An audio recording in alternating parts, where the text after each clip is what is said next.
À la une de l'actualité de ce mardi soir, réaménagement technique du gouvernement et de la sécurité présidentielle, avec notamment la nomination d'un ministre en charge du budget. Dans ce journal, vous entendrez le décret lu par le ministre d'État, secrétaire général de la présidence. Une journée insolite mais d'une importance capitale. Le monde entier a célébré aujourd'hui la journée internationale des toilettes.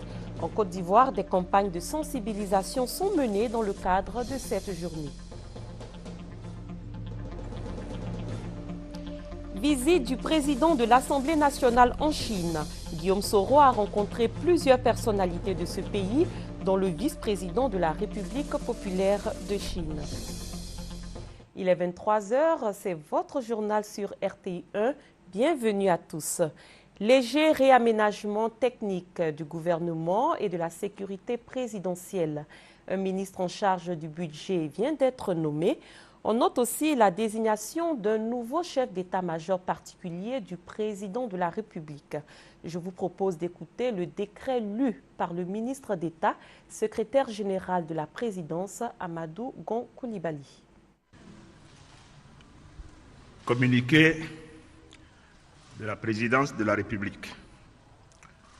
Son Excellence, M. Alassane Ouattara, président de la République, a procédé ce jour à un réaménagement du gouvernement, à la nomination du président de la Haute Autorité pour la bonne gouvernance, ainsi qu'à la nomination du chef d'état-major particulier du président de la République.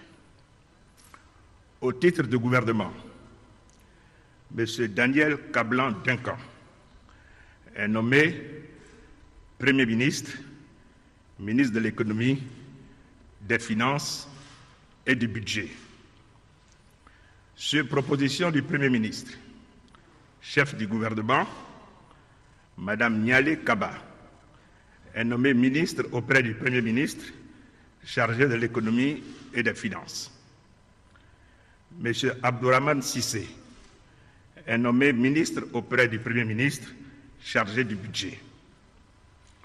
Au titre de la Haute Autorité pour la bonne gouvernance, M. René François Afin Kwasi est nommé président de la Haute Autorité pour la bonne gouvernance avec rang de président d'institution de la République. Au titre de la présidence de la République, le général de brigade Vagondo Diomandé est nommé chef d'état-major particulier du président de la République en remplacement du général de corps d'armée Michel Gueux, appelé à faire valoir ses droits à la retraite. Fait à Abidjan le 19 novembre 2013. Je vous remercie. Et sachez que le ministre en charge du budget, Abdourahmane Cissé, est âgé de 32 ans. Il est diplômé de l'École polytechnique de Paris, ingénieur en mathématiques appliquées, ingénieur de l'Institut français du pétrole, titulaire d'un master en pétrole de l'Université d'Oklahoma aux États-Unis. M. Abdourahmane Cissé a été vice-président de la Banque d'investissement à Londres. De juillet à décembre 2012, il était conseiller à la présidence de la République chargé des finances publiques. En 2013, avant sa nomination au poste de ministre en charge du budget, il était directeur de cabinet au ministère auprès du Premier ministre chargé de l'économie et des finances. Échange ce matin au palais présidentiel. Le chef de l'État, Alassane Ouattara, a accordé une audience au bureau de la centrale syndicale UGTCI. Au centre des discussions, la situation des travailleurs et le niveau des salariés. Le secrétaire général de l'UGTCI, Joseph Ebanirin, a profité de l'occasion pour remercier le président Alassane Ouattara pour ses actions en faveur du développement de la Côte d'Ivoire. Viviane Naïm.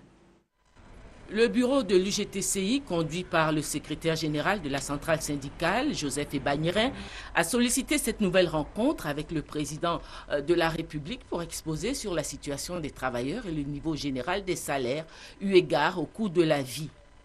Le bureau de l'UGTCI a par ailleurs soumis au président de la République sa revendication d'une revalorisation du SMIG et du SMAG, respectivement le salaire minimum interprofessionnel garanti et le salaire minimum agricole garanti.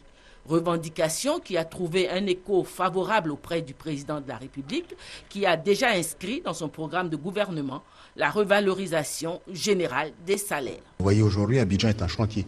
Toute la Côte d'Ivoire bouge. Et c'est signe de développement, c'est signe d'engagement, c'est signe de promo économique. C'est cela que nous sommes venus adresser comme remerciement déjà à son Excellence, Monsieur le Président, mais retenir également que ces conseils à lui seraient pour nous très importants. Et nous pensons là avoir bénéficié d'appui et de conseils avisés. Alors pour les travailleurs, nous sommes dans un schéma. Le schéma de mieux-être au quotidien, le schéma d'avantages pour des fins de mois qui chantent. Aujourd'hui, nous avons de nombreuses réalités. Vous savez qu'on a de grands chantiers, notamment sur le SMIC, sur le SMAG, mais qui sont des réalités au quotidien. Donc, souhaiter que nous puissions tous nous inscrire dans cette dynamique et que nous puissions, pour toutes les familles, avoir le minimum qui nous permette de gérer les problèmes de santé, d'éducation, de promotion de nos enfants. Le chef de l'État, Alassane Ouattara, a également reçu en audience en fin d'après-midi Nicole Bricq, ministre du Commerce extérieur français. Les discussions ont porté sur le nouvel accord de partenariat de commerce entre la France et les pays de la CEDEAO. Viviane Naïm. C'est une offensive commerciale pour booster le volume des échanges commerciaux entre la France et la Côte d'Ivoire que mène la ministre française du Commerce extérieur, Nicole Bricq, en venant en Côte d'Ivoire à la tête d'une importante délégation comprenant une trentaine d'entreprises. Elle a été reçue au palais présidentiel ce mardi après-midi par le président de la République, Alassane Ouattara. La ministre française a eu avec le chef de l'État ivoirien un entretien sur la question importante de la signature du nouvel APE, accord sur un système de préférence généralisé en matière de commerce entre la France et les pays de la CEDEAO. De l'aveu de la ministre française, le chef de l'État ivoirien, président en exercice de la CEDEAO, tient à ce que tous les pays de la CEDEAO aillent à cette signature groupée et non dispersée. Nous avons parlé de ce que nous appelons la politique commerciale, à savoir la signature par la Côte d'Ivoire, si j'ai bien compris, dans un contexte régional, avec la CEDEAO, d'un accord, d'un APE, qui permet effectivement de passer le cap qu'a fixé la Commission européenne. Ceux qui n'auraient pas signé un APE, de ne plus avoir un système de préférence généralisé en termes de droits de douane, ce qui pénaliserait à la fois les pays qui n'auraient pas signé cet APE. Cela étant, le président nous a dit qu'il ne voulait pas d'un accord intérimaire. Donc cela veut dire que la France plaidera, bien sûr, mais j'en ai donné l'engagement de la France pour avoir une flexibilité qui permette d'ajuster cette transition. La ministre française a également échangé avec le président de la République sur sa participation au sommet sur la sécurité qui sera organisé les 6 et 7 décembre prochains à Paris par le président François Hollande et sa participation à la rencontre économique qui aura lieu quelques jours avant, c'est-à-dire le 4 décembre prochain. Les investisseurs s'intéressent de plus en plus à la Côte d'Ivoire. Depuis dimanche dernier, des hommes d'affaires africains, européens et américains séjournent dans le pays. Ils désirent nouer des relations commerciales et explorer des opportunités d'affaires. Francis Boifou. Des échanges B2B entre opérateurs économiques européens et africains à Abidjan. C'est la première fois que le continent africain accueille cette convention d'affaires intercontinental Africa-Europa. Abidjan a été choisi. Pourquoi? Parce que c'est le retour de la Côte d'Ivoire sur la scène internationale. Chacun veut faire affaire avec la Côte d'Ivoire. Les 3 précédentes éditions se sont déroulées en France. Pour l'exemple du premier Africa-Europa, 60% des entreprises qui étaient à l'Africa-Europa ont eu des relations d'affaires avec d'autres entreprises africaines. Et 25% ont traité des marchés. Ce qu'on espère, c'est qu'effectivement, en Côte d'Ivoire, il va y avoir entre ces entreprises européennes et ces entreprises ivoiriennes ou d'autres pays qui sont effectivement autour de la Côte d'Ivoire, qu'il y ait effectivement des relations d'affaires qui se fassent avec ces entreprises. 2 jours pour convaincre et explorer des opportunités d'affaires dans les pays africains. Des échanges B2B également entre des hommes d'affaires américains et ivoiriens dans les locaux de Côte d'Ivoire Tourisme. Ces opérateurs américains sont en mission de prospection économique à Abidjan. La situation est devenue plus transparente, la sécurité s'est améliorée et donc ça nous permet à nous, Américains, de pouvoir venir maintenant commencer à prospecter et voir ce qui peut être fait.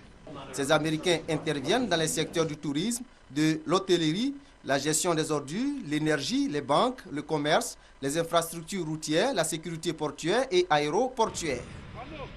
Revenons au ministre du Commerce extérieur français qui s'est rendu sur le chantier du 3e pont reliant la commune de Cocody à celle de Marcory. C'était l'occasion pour Madame Nicole Bricq de s'apercevoir de l'état d'avancement des travaux. Le ministre du Commerce extérieur français est en Côte d'Ivoire depuis hier. Elle est accompagnée d'une forte délégation d'investisseurs français. On a célébré dans le monde ce 19 novembre la Journée internationale des toilettes. Une journée consacrée aux 2 milliards de personnes dans le monde qui n'ont pas accès à des latrines selon les Nations Unies. En Côte d'Ivoire, du côté du réseau des journalistes pour l'eau potable, l'heure est à la sensibilisation dans les écoles. Serge Collia. Pour la première fois dans le monde, une journée est consacrée aux toilettes, aux lieux d'aisance et d'hygiène. C'est une initiative de l'ONU, l'Organisation des Nations Unies. Une journée mondiale des toilettes. L'information fait assurément sourire du fait de son caractère insolite. Ça me fait sourire un peu quand même, la journée mondiale des toilettes. Mais je veux dire qu'il y a quelque part derrière un petit sens quand même qu'il faut quand même encourager. En Côte d'Ivoire, selon les statistiques, plus de 5 millions de personnes se soulagent à ciel ouvert et cela parfois à tous les coins de rue. Le groupe scolaire de Plateau Sud, dans la commune de Cocody, est un cas typique d'absence de latrines et de toilettes dans l'environnement immédiat des populations. À l'occasion de la Journée mondiale des toilettes, le réseau ivoirien des journalistes pour l'eau potable y est allé faire le constat de l'absence d'infrastructures sanitaires. Dans ce groupe scolaire, élèves du préscolaire et du primaire n'ont pas vraiment le choix. Pour se soulager, pas besoin d'aller au petit coin. Cette école n'a pas de toilettes. Une école qui a plus de 13 classes et 2 grands groupes scolaires, mais c'est impensable des tout petits, de la maternelle jusqu'au CM2, qui n'ont vraiment pas d'accès aux toilettes et qui n'ont pas de point d'eau. C'est un danger pour leur avenir. La Journée mondiale des toilettes vise à sensibiliser population et pouvoirs publics sur la nécessité d'avoir accès à des latrines et à des lieux d'aisance pour assouvir ses besoins les plus primaires. Pour l'ONU, au cours de cette célébration, il faut se souvenir de ces 2 milliards de personnes qui n'ont pas accès à des toilettes dignes de ce nom dans le monde entier. Dans la page santé, les ministres de la CEDEAO préparent une rencontre à Abidjan dans le cadre de la lutte contre le paludisme. 10 ministres de la santé et de l'espace CEDEAO vont se réunir dès mercredi dans la capitale économique ivoirienne en vue de partager leurs expériences sur la lutte contre le paludisme. Le paludisme demeure à ce jour un problème de santé publique en Afrique. 80% des cas enregistrés dans le monde surviennent dans la partie subsaharienne du continent. Le 20 novembre 1954, il y a exactement 54 ans, l'ONU a adopté la Déclaration des droits de l'enfant. La date du 20 novembre marque la Journée mondiale de l'enfant. À l'occasion de cette journée, je vous propose d'écouter le message du gouvernement ivoirien délivré par le ministre de la Solidarité, de la Famille, de la Femme et de l'Enfant, Madame Anne Désirée Ouloto, et c'était au micro de Sidonie Davila, dont le compte-rendu est commenté par Sylvie Touré. Placé sous le thème « Droit à l'expression et à la participation des enfants et des jeunes », la commémoration de la Journée mondiale de l'enfant, cette année met en exergue le droit pour les enfants d'être entendus et associés à la prise de décision à tous égards et en tout ce qui les concerne. En Côte d'Ivoire, Le gouvernement accorde une place prépondérante à l'enfant pour son développement et son progrès social, moral, culturel et économique.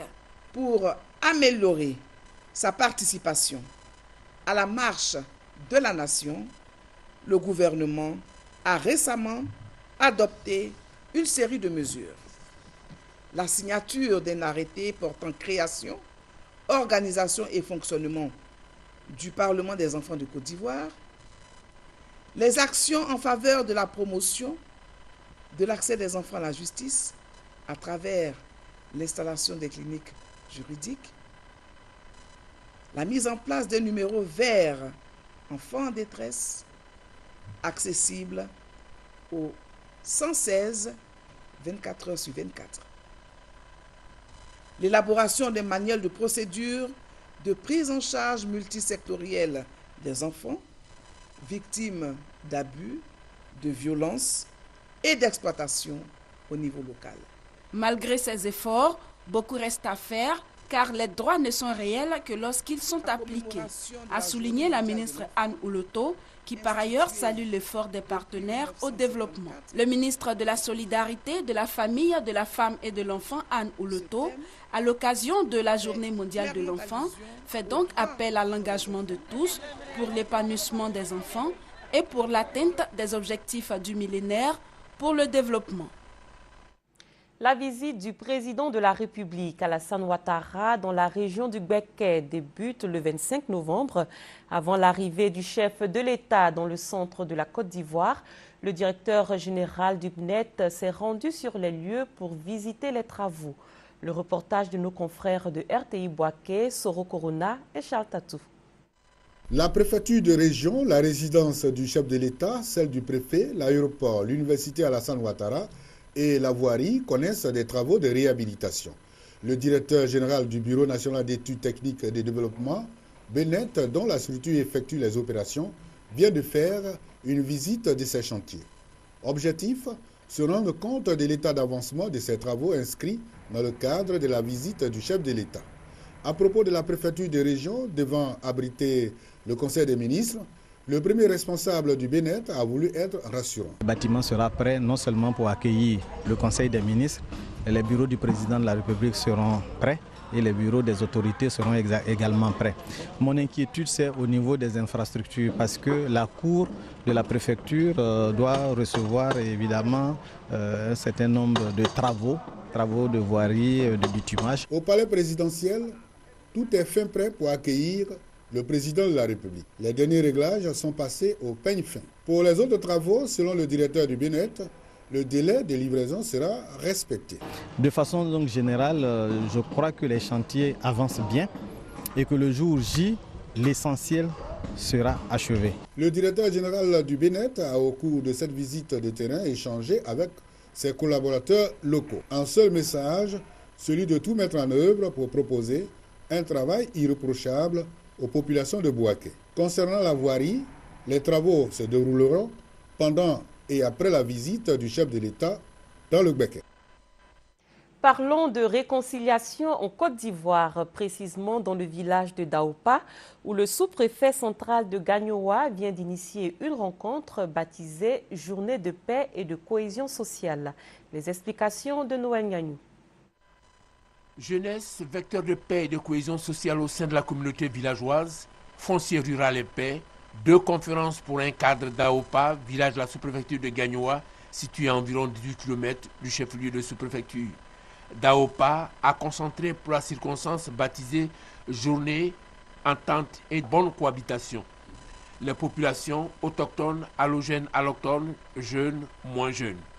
Cette initiative est l'œuvre du sous-préfet central de Gagnoa, Trabikoué Jean Brice. Il a convié le secrétaire général de la préfecture, le procureur de la République, le président du tribunal pour expliquer aux uns et aux autres la place de la jeunesse et de la bonne exploitation de la loi foncière avec au bout du compte une bonne cohabitation, donc préserver la paix sociale dans la communauté villageoise. Les échanges entre populations et conférenciers ont permis de dissiper les malentendus, lever les équivoques, aplanir les incompréhensions.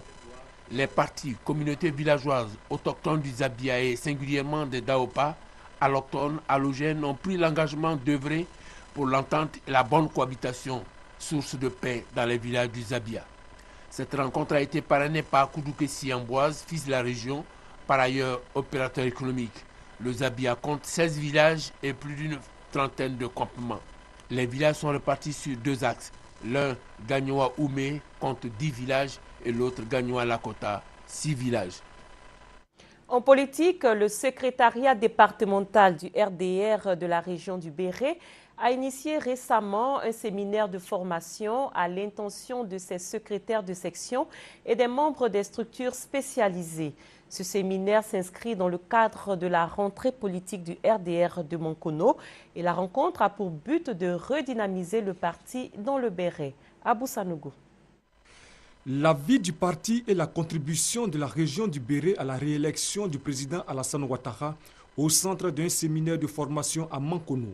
Initié par le secrétariat départemental du Rassemblement des Républicains, cette session de formation à l'intention des secrétaires de section et des membres des structures spécialisées vise à réfléchir à des stratégies, moyens et actions devant permettre de redynamiser le parti dans la région du Béret et renforcer les capacités de ces structures et de ses militants. C'était important dans la vie d'un parti de s'asseoir et de faire le bilan de ce qui s'est passé pour un départ nouveau. Il s'agissait pour nous de venir communiquer avec la base. Tous les secrétaires de section de la région du Béret ont répondu présent. Les élus ont répondu présent. Les cadres ont répondu présent. Je voudrais saluer les cadres du parti.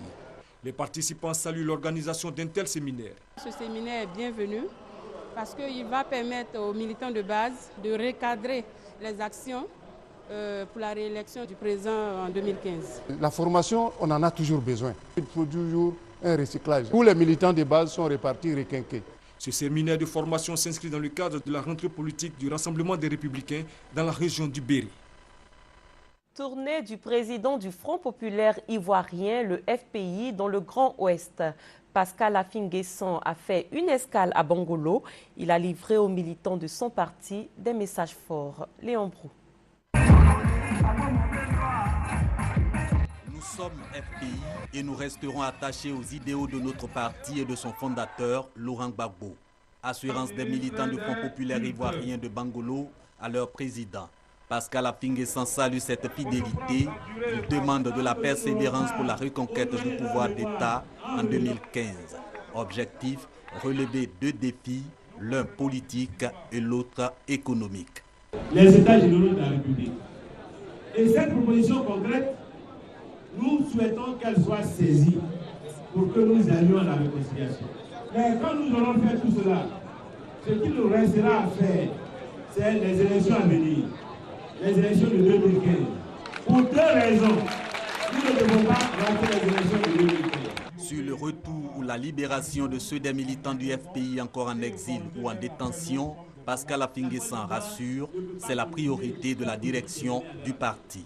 Il invite alors ses interlocuteurs à jouer leur partition, aller à la réconciliation.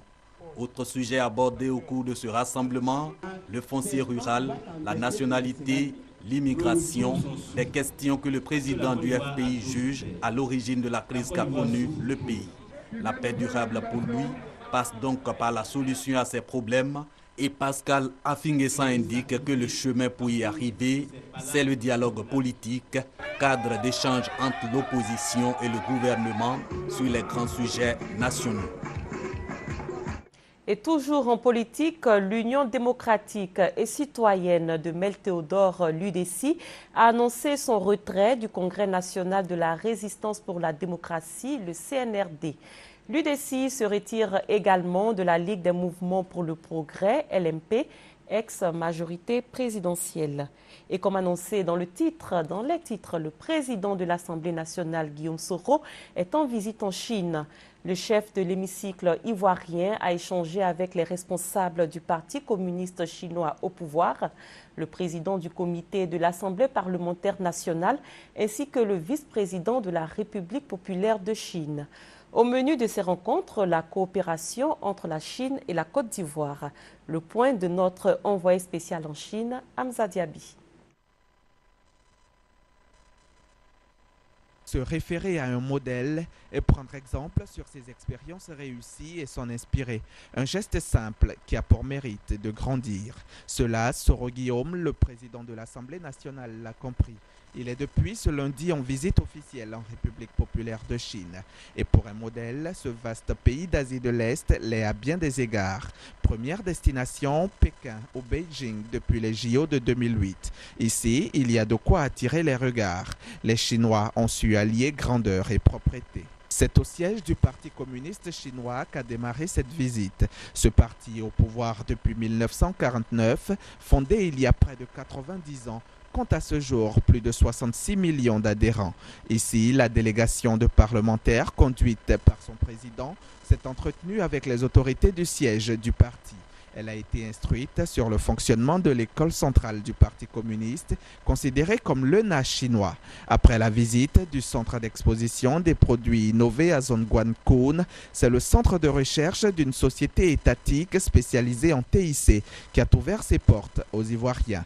Puis, comme pour marquer la journée, c'est au Grand Palais du Peuple, l'équivalent de notre Assemblée nationale, cet imposant bâtiment d'une superficie de 150 000 mètres carrés que sont attendus Soro Guillaume et ses députés. À l'entrée, Zhang Dejiang, le président du comité permanent de l'Assemblée populaire nationale.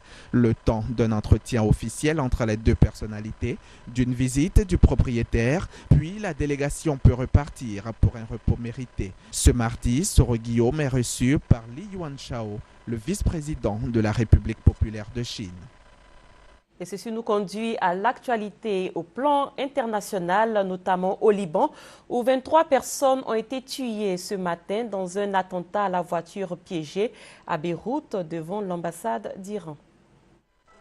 Mardi, 10h du matin, le quartier de Bir Hassan dans la banlieue sud de Beyrouth est secoué par 2 attentats suicides à quelques minutes d'intervalle devant les bâtiments de l'ambassade iranienne au Liban. Selon les services de sécurité, un kamikaze à moto s'est d'abord fait exploser, suivi d'un autre en voiture à 30 mètres de là, dévastant les façades des immeubles adjacents et mettant le feu à une dizaine de motos et de voitures. À mesure que les secours dégageaient carcasses et gravats, le bilan humain est très vite monté à 23 morts, dont l'attaché culturel iranien qui se rendait à son bureau, et 150 blessés. Sur place, face à ce 3e attentat meurtrier contre le fief du Hezbollah en moins de 5 mois, le ministre de la Santé ne trouvait plus ses mots. C'est un acte terroriste dans tous les sens du terme. Un acte criminel et condamnable qui vise les gens de ce pays. Il est un des visages du terrorisme qui frappe toute la région, dont le Liban fait partie. C'est une zone résidentielle qui abrite des innocents, des enfants, des femmes et des vieillards. Ce n'est pas une caserne militaire, ce n'est pas non plus un quelconque champ de bataille quelque part dans le monde. Parrain du mouvement chiite libanais, l'Iran a aussitôt accusé Israël de, je cite, « ce crime inhumain, sioniste et haineux ». Un peu plus tard, le groupe djihadiste des brigades Abdallah Azzam, du nom d'un des fondateurs d'Al-Qaïda, revendiquait sur Twitter l'opération pour laquelle, je cite, « 2 de nos héros sont tombés en martyrs ». Aux Philippines, après le passage du typhon Haiyan, près de 600 000 personnes attendent encore une aide. Le port de Guiyuan, ou plutôt ce qu'il en reste, c'est la première ville à avoir été touchée par le typhon le 8 novembre. 11 jours après, les paysages de désolation témoignent encore de la violence du choc. Tous les matins, quand je me réveille, j'espère que ce n'était qu'un mauvais rêve. J'ai le sentiment que mon futur, le futur de mes enfants, tout ça s'est assombri. Mais je suis très heureuse que nous soyons tous en vie. Sur l'île de Samar, où se trouve le port de Guiyuan, l'aide arrive, mais au compte-gouttes. Il y a beaucoup de villes et de villages touchés, durement touchés. Ce qui veut dire concrètement qu'ils ont besoin de tout. Et d'un point de vue logistique, c'est vraiment compliqué d'organiser l'acheminement des secours. Selon le Programme alimentaire mondial, près de 2 millions de Philippins ont pu être secourus. Mais 600 000 personnes attendent toujours une aide alimentaire. À Tacloban, plus grande ville touchée par le typhon, la vie s'organise peu à peu. Et les pesos ont même fait leur réapparition. Je dois reconstruire ma maison pour pouvoir quitter le centre d'évacuation. C'est pour cela que nous avons vraiment besoin d'argent. Quant au président philippin Benigno Aquino, il tente de se rattraper après avoir sous-estimé les dégâts causés par le typhon. Il s'est fait secouriste en chef en s'installant jusqu'à nouvel ordre dans la région sinistrée. Et c'est la fin de cette édition. Merci de l'avoir suivi. Très bonne fin de soirée sur RTI 1.